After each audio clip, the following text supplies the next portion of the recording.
ఏంది మామ అలా ఉన్నావు? 4.5 ఏళ్లైందిరా ఈ ఊర్లో శుభవార్త దరువేసి. ఈ అవినీతి ఫ్యాన్ ప్రభుత్వం వచ్చినప్పటి నుంచి ఎప్పుడు చూడు రైతుల ఆత్మహత్యలు, ఉద్యోగ అవకాశాలు లేక యువత వలసపోవడం, పెరిగిన ధరల వల్ల ఆకలి చావులు తప్ప ఇంకా మన ఊర్లో ఏం మిగిలిందిరా గట్టిగా తప్పు కొట్టి చెప్పడానికి.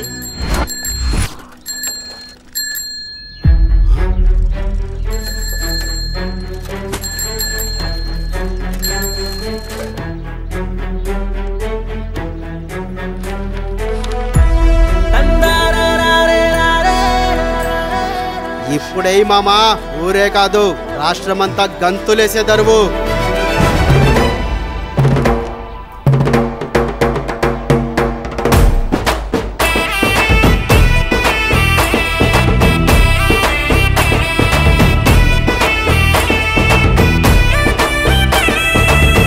ఇందు మూలముగా 50 మంది ప్రజానికాన్ని తెలియజేయడమేమనగా శ్రీ నారా చంద్రబాబు నాయుడు గారు ముఖ్యమంత్రి అయిన తర్వాత ప్రతి ఇంటికి ఉచితంగా ఏడాదికి 3 గ్యాస్ సిలిండర్లు ఇస్తారంట. ప్రతి మహిళకి నెలకు 1500 రూపాయలు ఆర్థిక సహాయం ఇస్తారంట. అందరికి నెలకు 4000 రూపాయలు వృద్ధాప్య పింఛన్ ఇస్తారంట. వయసుతో పరిమితం లేకుండా మహిళలందరూ ఉచితంగా బస్సులో ప్రయాణించవచ్చంట. బడికి వెళ్లే ప్రతి విద్యార్థికి ఒక్కరు కాదు, ఇద్దరు కాదు, ఇంట్లో ఎంత మంది ఉంటే అంత మందికి ఏడాదికి 15,000 రూపాయలు ఇస్తారంట.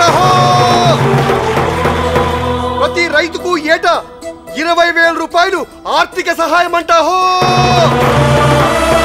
మన యువత కోసం 20 లక్షల ఉపాధి అవకాశాలు లేదా 3,000 రూపాయలు నిరుద్యోగ భృతి ఇస్తారంట.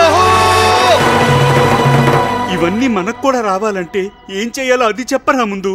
రాబోయే ఎన్నికల్లో సైకిల్ గుర్తుకే ఓటు వేసి మన బాబును గెలిపిస్తే చాలు. మన భవిష్యత్తు మన చేతుల్లోనే ఉంది.